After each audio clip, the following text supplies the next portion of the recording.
Go now. Play out your pitiful rebellion and take your place among the destroyed, the used, and the damned. But know this, you are mine for eternity. You have always been, and will always be, my soul Reaver.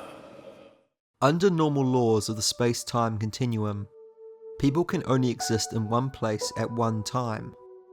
Contrary to this rule, however, is the concept of omnipresence. The Elder God from the Legacy of Kain series has referred to himself as an omnipresent being. In his own words, he has described himself as internally present, here and everywhere, now and always. Indeed, he would have us believe that there is no place to which his knowledge and power do not extend. But I would argue that depends on the time period you're seeing him in. When we first meet the Elder God, thousands of years into Nosgoth's ghastly future, he appears to our protagonist Raziel as the cephalopod-like creature, humongous in size, with a series of eyes and tentacles whirling around him. The Elder God presents himself as a mysterious benefactor and ally. He sympathizes with Raziel's plight and motivates him to destroy all vampiric unlife after Raziel's cruel treatment at the hands of Kain. The way the Elder God is first introduced by the writers is cleverly handled, because like Raziel, we as gamers are in this new eerie place, uncertain of what to do or where to go.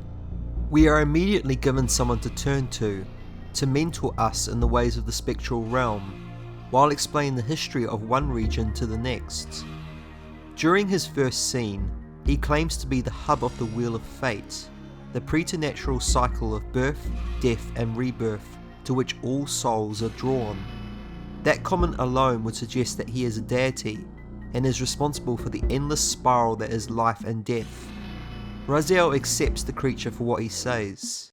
He doesn't question him at any point throughout Soul Reaver 1, so we in turn have no reason to distrust the Elder either, especially as he has cemented himself in his role as our guide.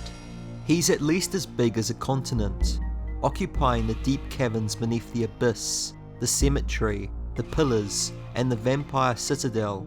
We can assume his size is even bigger in the first Soul Reaver game, given how he's seemingly able to speak to Raziel across all of Nosgoth.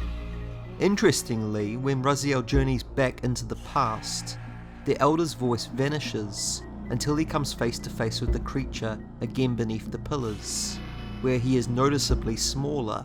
Soul Reaver 2 also reveals that the Elder is not as benevolent as we were originally led to believe. In fact, he is often depicted as primal, angry and righteous, either repeating the same urgent order to kill Kain or chastising Raziel for neglecting to do so. His close ties to the time streamer Mobius, who is well known to be devious and an all-round snake, further sows the seeds of suspicion in Raziel. Do not fail me, my servant. I serve no one. Not you, not Kain, and not your lackey Mobius. Mobius is my good servant. I have many. And if I tell Mobius that he's worshipping a giant squid, do you think his faith will falter? You have grown willful, Raziel. But beware. To embrace a serpent is to invite poison into your heart. Kain is a sinuous beast. He will seduce and deceive you. You pride yourself on your free will, yet you let that degenerate deter your resolve. The Elder God comes across as being exceedingly spiteful, whilst continuing to assert himself with lofty titles such as the Engine of Life and the Devourer of Death. Ironically, the latter of these two titles does somewhat reflect his true nature, that of a parasite. As I have said before, the Wheel of Fate is an inescapable cycle of birth, death and reincarnation to which all living creatures are compelled. When a creature dies in the material realm, their spirit is drawn to the will to be returned to Nosgoth as something new. The Elder God claims to be the architect of this process, whose role is to spin the souls of the dead so that they can complete their destinies. This is a lie. What he really is a greedy parasite who has latched onto the wheel in order to manipulate and feed off its spiritual energies.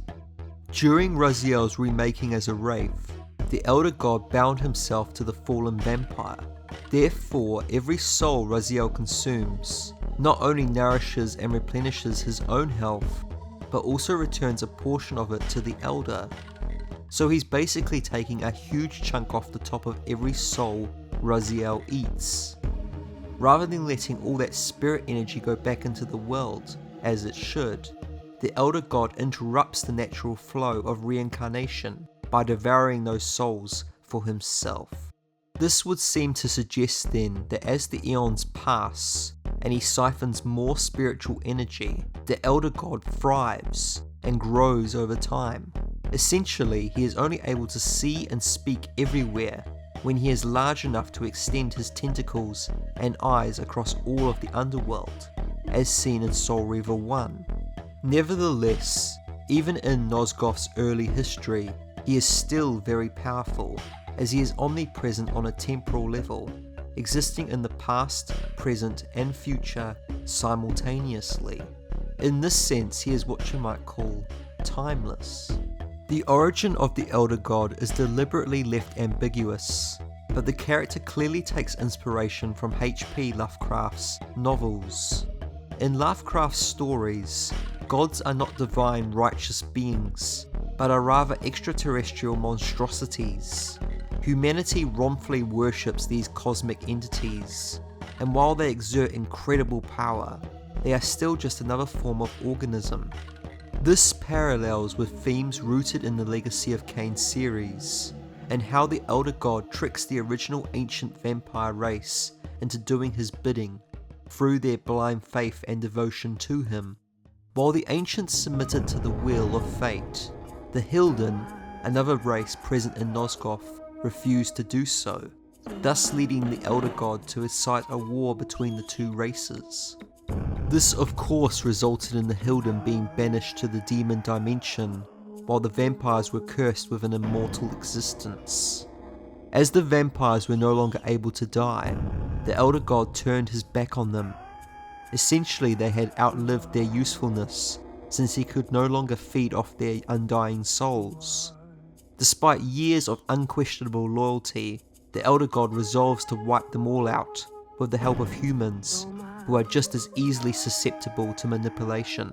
The Elder's utter contempt for the vampires is referred to several times over the course of the games. These are the fathomless truths, Raziel. The agony of birth and death and rebirth. This is the wheel of fate, the purifying cycle which sustains all life. Vampires are an abomination, a plague which leeches this land of its spiritual strength. They obstruct the flow of life and death. Their souls stagnate in their wretched corpses. But the wheel must turn. Death is inexorable and cannot be denied. Your destiny is irresistible, Raziel. You are my Soul Reaver, the scourge of the vampires, reaper of their apostate souls. Looking back on the series, I see now that the release of the Hilden from the demon realm was an objective the Elder was pursuing all along. The death of Kain would have meant the complete collapse of the Pillars, thus allowing for the Hilden's return.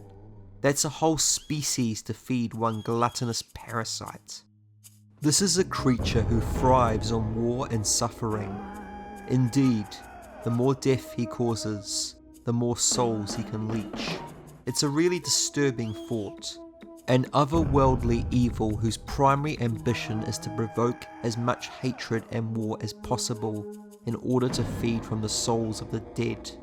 Given what we know now about the Elder being a false god, I wonder whether he was in fact responsible for reviving Wraith Raziel. We know the Elder God does have the power to resurrect people, as seen with Mobius in Defiance, but Raziel himself questions whether another force brought him back, and that the Elder God merely took credit so as to gain Raziel's trust. While both theories are plausible, personally, I like to believe that Raziel would have risen anyway, simply because his soul needed to eventually become imprisoned in the Reaver blade in order for history to run its intended course. In the end, the Elder God is a devious, wrathful abomination who likes to spend his time spreading false, over-embellished accounts of his stature and role. While we cannot deny his power, he is not unbeatable, as shown when Kain is able to damage him. Had we gotten a final chapter in the series, I would have liked to have seen how the Elder God is finally defeated.